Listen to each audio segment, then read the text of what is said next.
Hello, in this tutorial, I'll show you how to name a range of cells on Google Sheets.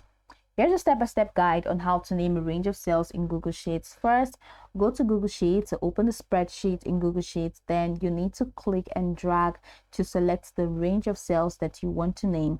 For example, you might select cells A if you want to name that range. So this is cell A. This is cell A1. All right, this is cell A1, so I can just select it. So if you want to select multiple, you can select multiple. So once you've selected that, go to the data menu at the top of your screen and click on data.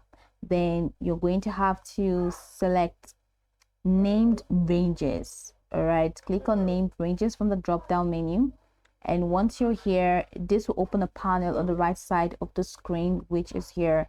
So you're going to have to enter a name. You're going to have to enter a name. So in the panel on the right, you see a text box where you can type the name of the selected range. So click on add a range. So make sure the name is descriptive. So here it could actually be sales data. All right, for this sheet 1A and the next one. So the name can't include spaces, but you can use underscores, all right, that or capital letters for clarity. All right, sales underscore data or sales data. So I'm just going to leave it at this. So the next thing to do is to confirm the sale range. So below the name box, I'm going to click on done.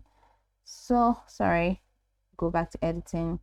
So below the name box, the selected range will be displayed, and that's it, sheet A1. If you need to change, you can manually adjust the cell range here, but I don't want to do that. And after that, go ahead and click on done, which is here, to save the named range. And that has been saved to sales data. So if you check this top left corner of your screen, you'll see that this is sales data. So you can also reference the named range. So after naming the range, you can reference it in your formulas instead of using the cell coordinates. Okay, so for example, if I want to add a number here, and let's say I have my number added here, I have a number here which is 2, and I want to reference it in a formula, I can do equal sign and sum. And once I click on sum, and my it's going to be sales data. So sales data already automatically highlights A1 for me. Instead of A1, I can use sales data. That's it.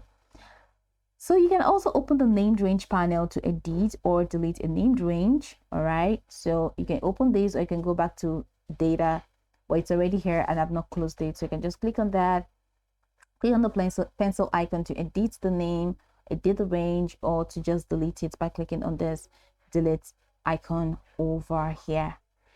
So that's pretty much how to do that. So formulas like, you know, the equal, sum, sales data are much easier to understand than formulas like equal, sum, A1, column, you get. So, and if your data moves to a new location, you only need to update the name range and all your formulas will automatically update. So it's easy peasy that way. It's cool.